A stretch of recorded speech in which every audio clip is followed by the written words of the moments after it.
Hello, cult members, and welcome to the Pop Culture Cult. I'm Sean. And I'm Josh. And this is the English edition of the Grandmaster version of the Rebel Files, your one-stop shop for everything Star Wars from the English side of the channel.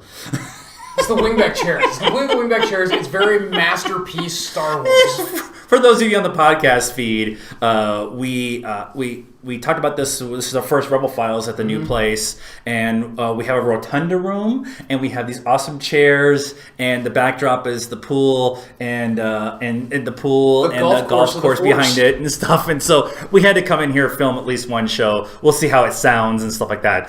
This is going to be a truncated short thing. There's not a whole lot of news going on for Star Wars right now, but what we're going to talk about the 20th anniversary of Phantom Menace and our excitement for Phoenix Fan Fusion.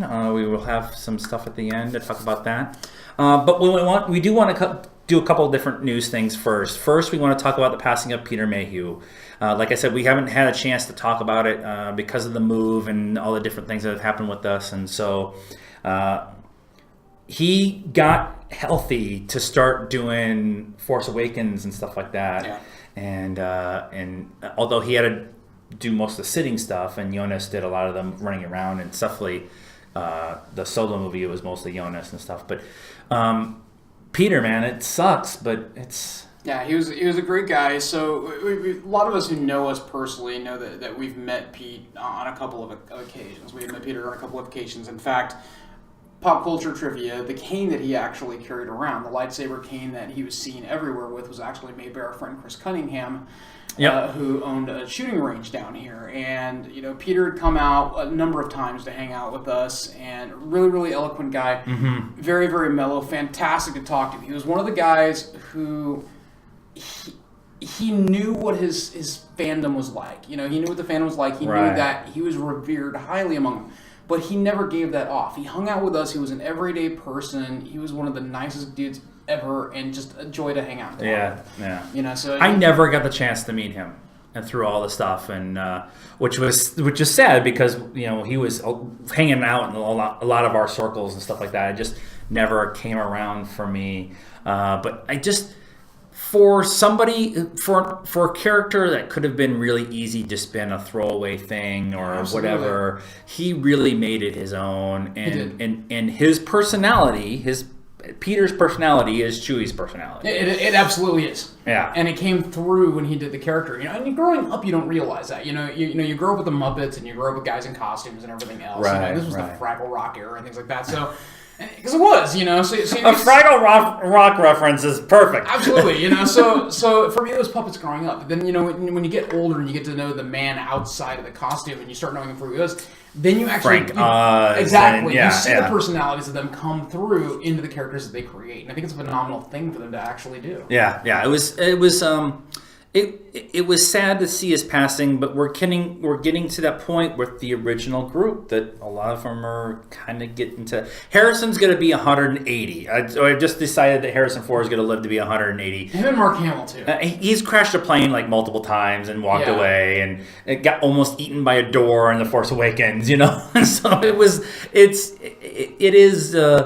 the passing is sad, but we've talked about this in the past when Carrie Fisher passed.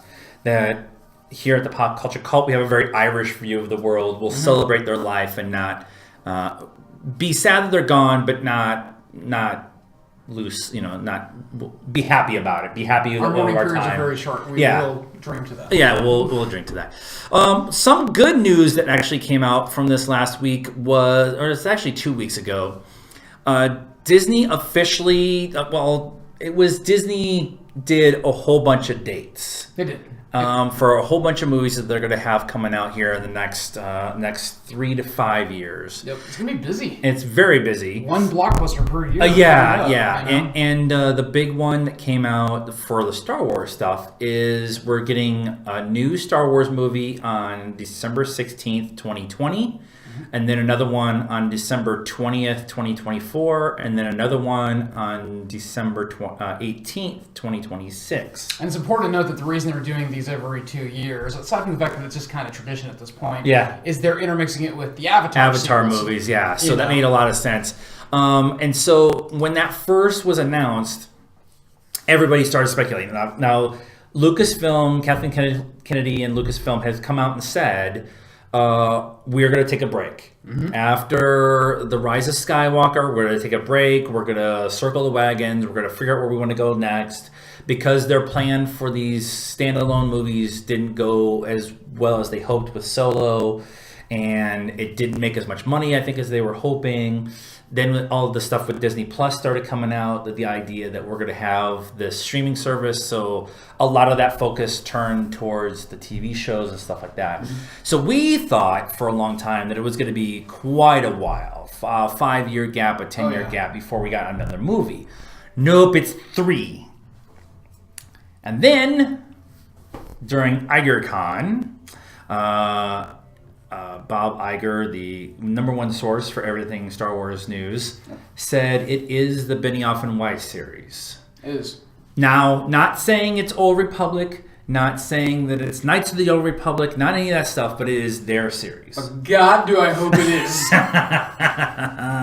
I really want that. I want that so bad. And that's my fanboy thing. I absolutely want Old Republic. I want that lore. I want the mythos. There's a ton of stuff they could do with it. If they did do that, obviously it makes sense having the Game of Thrones guys do something that's set right. with It makes the most sense at all. Whichever angle it's going to be. You know, they've proven that they can write.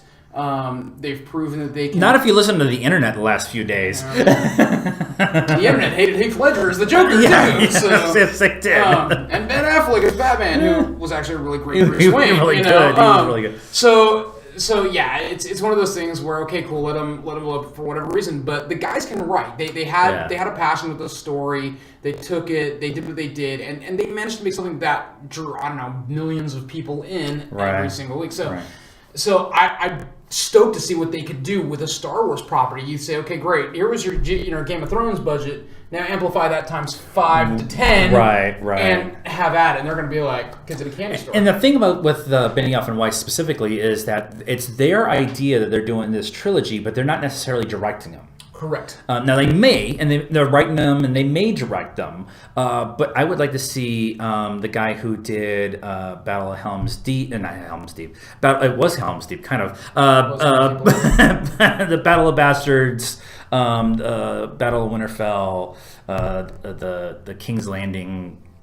Decimation. I think it's funny that you mentioned that too, because oddly enough, I had that thought going through my head during the Battle of Winterfell, and I thought the cinematography, everyone was griping about it being too dark. It was perfect. And it was perfect. And you and I know this from kind of our other hobby, where we've kind of experienced that type of stuff, where that's one of those things that sets the tone. When you're in that environment, you kind of need that. This is what it actually looks like, kids. You don't see lights. Oh, so many people complaining like that was the one thing that the Battle of Bastards. For anybody who's fought in a melee situation, both for fake what we do and for real with gun, in real life and stuff like that, the idea that they had the one continuous shot where John's running around and getting trampled and he doesn't know really where he's at or whatever. Absolutely. That's perfect. That's exactly what happens. Spot on. And I kept thinking that the whole entire time after that when they were showing that long shot. And I actually was speaking to my wife at this point when the Dothraki were going out into the distance with their flaming swords, and I thought instantaneously Star Wars battle. And because I'm a nerd, and they go out in the distance, and I'm like sitting there looking at my wife, I'm like, watch every single one of those flaming swords go out. Yeah. And sure enough it did, and I was like, perfect. But the idea that Benioff and Weiss are doing this series of movies, fan service aside, everyone wants Old Republic, and they want some version of the Old Republic, bringing it in. There was a post on Twitter, and I actually been following it for a little bit.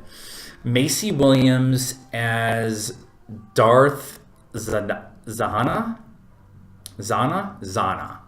and she was an apprentice to Darth Bane, and she's a little firecracker of who was trained by the Jedi and then was lost, like physically lost by the Jedi, and she went full dark side after the Jedi came back and attacked the planet she had taken on. So that idea of looking at characters that could be in it, Darth Bane makes sense. Zana makes sense. And they established Darth Bane within the canon in Solo. Clone Wars. No. Clone Wars. Yeah, Clone Wars. Yeah. At the end of Clone Wars, they introduced Bane, and so I like the idea of the building of the Sith Jedi War. I like that idea of going that way and doing that kind of storytelling process.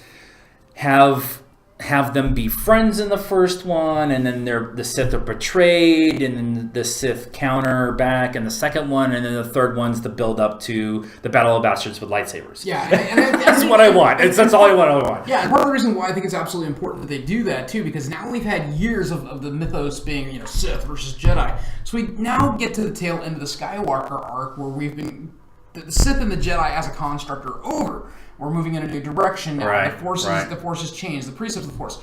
But now, so you have this generation that's kind of gone themselves. What was the origin of that? Not everybody's played Old Republic. Right. So they don't know the storyline. I haven't played Old Republic, but I know enough about it. So they don't know the storyline there, or necessarily some of the mythos behind that. So what was the foundation between the Jedi and the Sith? Why was that hatred there? Why was that animosity there? Right. And I think it does make a logical sense for them to do that, and not just because it's prudent or expeditious or timely, but I also think it's because now that we're going to hit the end of the Skywalker saga, there needs to be that gap. They have to figure out where the galaxy is going to go into the future beyond that. So taking a step back and kind of going at this point in time and being, let's explore a little bit of the past before we decide where we want to go in the future. Yeah. And that might be the break that Kathleen's talking about. We're going to let the Skywalkers rest for a bit. In that timeline. They've been talking about how that story, the Skywalker saga, is done. Now, I expect them to come back in 15 or 20 years and tell the story of whatever happens to Kylo and Rey rebuilding the Jedi Order in a more accepting fashion what that means and the politics of Star Wars. For me, as much as people complain about the politics in the prequels, politics of Star Wars is super hugely important in all of canon. So having a political story in there, I really want them to go do these one-off movies. The Solo story, the Rogue One, I really like that. I really want them to do Leia, Princess of Alderaan. It's the Leia book that Claudia Gray wrote about Leia as a teenager and her in the young Senate and learning how to be a leader in the Senate and also being, an orphan and all that means. How much she emulates her mom. Like all that stuff. And then her learning about the rebellion that Bail and her mom were kind of starting at that point in time. Yeah. And I would really like to see them be able to do something like that, maybe on the streaming services. There's all these books that came out. Lost Stars would be really cool as a one-off story. It would be really cool if they did this new Alphabet Squadron. It's I'm hearing weird things about it, but I'm a little intrigued about reading it. So I think that might be the next Star Wars book that I read. I just did Dooku Lost Jedi, which was an audio drama, which was really interesting, had a bunch of really cool stuff in it. Master and Apprentice. If you're a prequelist, if you are into the prequels, you will love that book. So there's a lot of different stories in there that I really think they could go into outside of this, what we're going to say is Old Republic with Benioff and Weiss. They're actually, everybody calls them D&D, which makes my head spin because now I have to have a 20-side dice.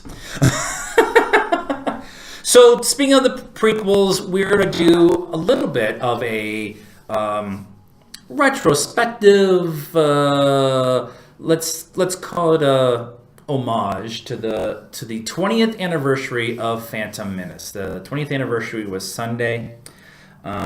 Let's just talk about the movie. Mm-hmm. And I have come to... My story arc with this movie has been very weird. When it first came out, I wasn't a super Star Wars fan. So I watched it and liked it. Pod racing, cool lightsaber fights, some political intrigue. I thought it was cool. It was before I really got into the geek culture, really got a deep dive into Star Wars. Then, as I got deeper into the Star Wars fandom, I came to not like it as much. And because of the acting issues and the storytelling tropes and a lot of the issues that were in as part of the movie, Then I got deep into the Star Wars mythos, and have come around to know its flaws and still appreciate the story. And so, what's your kind of story with? So 99 came in. It was right before. No, I took it back. I had moved to Arizona when it came out. I'd already moved to Arizona, so I was probably 6 months in. It was me and my buddy who went to go see it. I was obviously a diehard Star Wars fan at this point, lifelong at that, literally lifelong. And I went into the movie very optimistic. This was an angle, this was an area that we hadn't seen yet. It was the past. Right, so we go in and, it opened up and it's very shiny, it's very glossy. This is the past before the rebellion. It's the Senate at the height of its glory. It's the Jedi Order at the height of its glory. So it was really cool. We were seeing that. It was really cool. We got to see those angles. We got to see young Obi-Wan. That was cool. Liam Neeson. Midichlorians. Hated it. I was so mad at the midichlorian thing because I was very into growing up. It was one of those. Me and my dad were always into the mythos of it, the Force, the spiritual aspect of the Force, and I felt like a shit on it. Pardon my French. Stephen Pyle. They did. I felt like in 99. I felt like this is what they had done with the midichlorians. I was like, really? That was your explanation for this? So that was really it. That was my only major crux point I actually had with the entire movie. I dug the idea of pod racing because, in the classic movies, they pull from different influences. I thought the pods were cool. Acting's hard when it's mostly green screen and things like that. Yeah. So I gave them a little bit of a waff on that. The lightsaber battle was cool. Maul was cool. The entire sequence was awesome. The best, I will say it, Duel of the Fates is the best Star Wars song out there, period. Better than the Imperial March, better than Vader's theme, better than Lucas. I'm going to go with the Imperial March, but it's the best Star Wars. It's the best Star Wars. Because, come on. As far as energy is, it's energetic. Yes. It's an energetic movie because it's meant to be a battle theme, as opposed to an overarching thing. But yeah, it was. I dug the movie. I was very hungry for the second one. I even liked the Gungans. Jar Jar was a little bit of an oddball character, but we've had those in the past. Oh, we're gonna get into him. Let's be frank. I grew up with the Ewok animated series and droids. Right. So a character like Jar Jar does not necessarily set me apart. It doesn't set me back. It's kind of like I thought it was a little typecast, to be honest, and a little too on the nose with the character, but at the same point, I enjoyed it. I liked the Gungans. I liked the idea of the coexistence of the worlds there. Right. I also like the idea of a planet that had really no military, political influence. They weren't a big trait, but they were still the ones who were blockaded and conquered, and they didn't. Naboo didn't have anything really. They were just a planet. Well, you have those odes. You've always had those odes back to ancient Rome and the Senate and everything else within Star Wars. So it's very fitting that you come into Naboo, and Naboo's got a very kind of Greco-Roman, almost like quasi-Italian vibe going on the planet and their politics. And I thought that was a nice, cool little send back into history that they always like to do. I think the movie it had a hard job. This was an area that we hadn't explored yet. It hadn't been hyper fleshed out. And George had stuff on the side, but it finally had to put him into a position where he had to go, okay, well, all the stuff that I was starting to formulate, now I've got to make something actually come of it. Right. And it left me hungry for more. If you really want to do a deep dive in Phantom Menace, it's actually on YouTube. It is the documentary of making of Phantom Menace. It's like an hour and a half, hour and 45 minutes, something like that.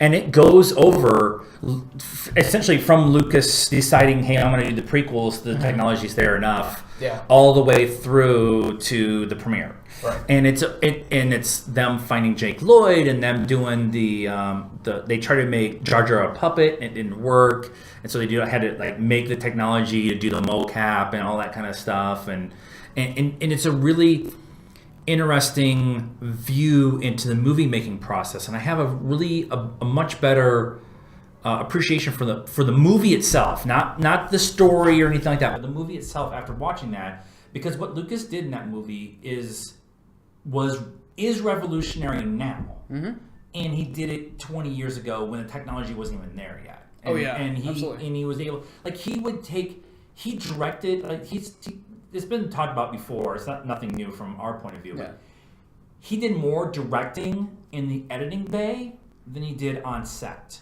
It's true. He would film a bunch of different things, and he would say something like, faster, more intense.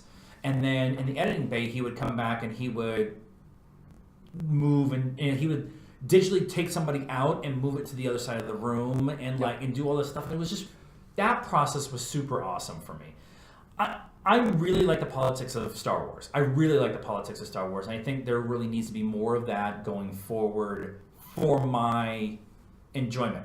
I'm not gonna lie, I like space battles and aliens and sword fighting, and but much of the reason why I love Game of Thrones is because of the political intrigue and the backstabbing and all that stuff. Building up to the Battle of the Bastards or Hearthhome or all that kind of stuff. So if I would like to see them kind of maybe have that kind of thing going forward, and we got that in this movie. Mm-hmm. And that was one of the things that I think that people, they want to bag everything so quickly with the prequels without really giving it a chance to kind of like look at it. I've only seen it once, and that was 20 years ago, and it's shit. And it's like, okay, your perspective is not wrong, but you need to broaden your horizons. And I try not to be this guy. Go read a book. That's true. Go add your knowledge. That's true, and there's it also kind of brings a point to the case for multiple viewings of a film. Right. Because like me, I'm usually the guy who goes into a movie, and especially like a Star Wars film, or one of those ones like Endgame, where you're ready for it. So you're all amped up. You go into the theater, and you're in a chair, and you're riveted. You're just popcorn, drink, everything else, and you're so into it that you miss little nuances within the script and everything. Right. So there's a lot of people who will walk out and hate it. Force Awakens was a good one for me because I walked out of the theater and said, when did they redo A New Hope? And I literally did that. I walked in, looked at Richie and went, when did they redo A New Hope? And I was like, I went back and I'd watch it again. I was like, okay, a little bit better. Still A New Hope, but better. Now I get a little more of the foundation. There's a little more of that mythos. I picked up little things I didn't quite before.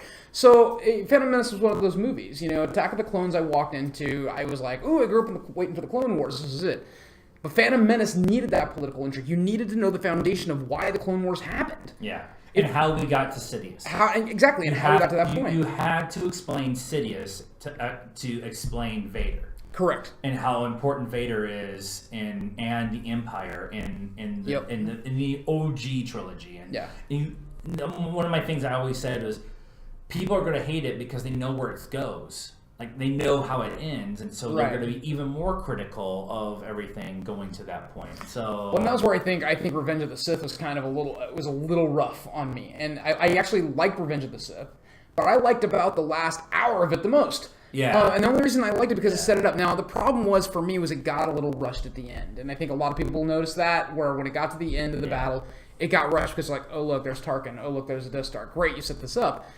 But I felt like there almost should have been a fourth movie somewhere in there. And we got it. We got it with Rebels, to a degree. We've got it with Rogue One. And we got it a little bit with Clone Wars, too. And we got it a little bit with Clone Wars. Yeah. So there was stuff that was being touched on and that kind of filled in that gap. But at the time the movie came out, I was kind of like, rushed? That's fair. Fair. So, but it was still good. Let's talk about Jar Jar. We got a couple minutes left, and then I want to talk about what's going on here next weekend. Let's talk about Jar Jar for a minute, because I've been a Jar Jar defender for a very, very, very long time.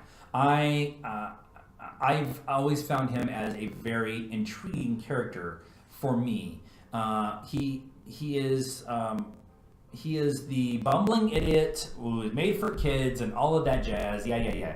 But he is also the one who had made the most important decision when it came to the Senate. He represented his people, and then he got kind of 86 for making that decision and representing his people, and now he lives. It was in the Chuck Wendig book that he kind of just, nobody wants to talk to him anymore. He's kind of been 86 from everybody, and so having just his story arc is so heartbreaking as a character. And I know people are going to say he was an idiot, and that was the point. He wasn't for us adults; he was for kids.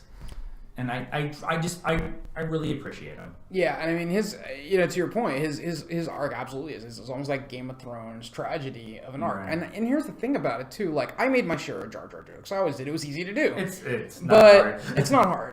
But at the end of the day, when as somebody who got older, because I think when the movie came out, I was just about to turn. I was 20 years old when it came out. Right. And I'm 40 now, so it's kind of like I've had 20 years to stew on it. And the cool thing about Jar Jar is the fact that the way he was written, when you look at it in retrospect, is he wasn't the hero. He was one of those mid characters who came out of nowhere, ended up being thrust into kind of the situation, and had to grow as a result of it. Yeah. So he came down. He made a decision that ultimately paved the way for the destruction of the Jedi. Yeah. But at the same point, you can't tell me that you might not have done the same damn thing. Right, if you were in the middle of it. He got manipulated like a crazy person. Like everybody did. Like everybody did. The Jedi did. The Senate did. But he grew as a character. You watch his transition from goofy Gungan to senator. And, if somebody... War general. If you find yourself thrust into that type of a situation, how are you going to respond to it? I don't know very many people who do well. I'm always going to defend Jar Jar. I know it's wrong. But... specifically because what happened with Ahmad Best and how he was treated and everything. I'm always going to defend somebody like that for doing amazing work in a time when that wasn't even a thing. So. Yeah.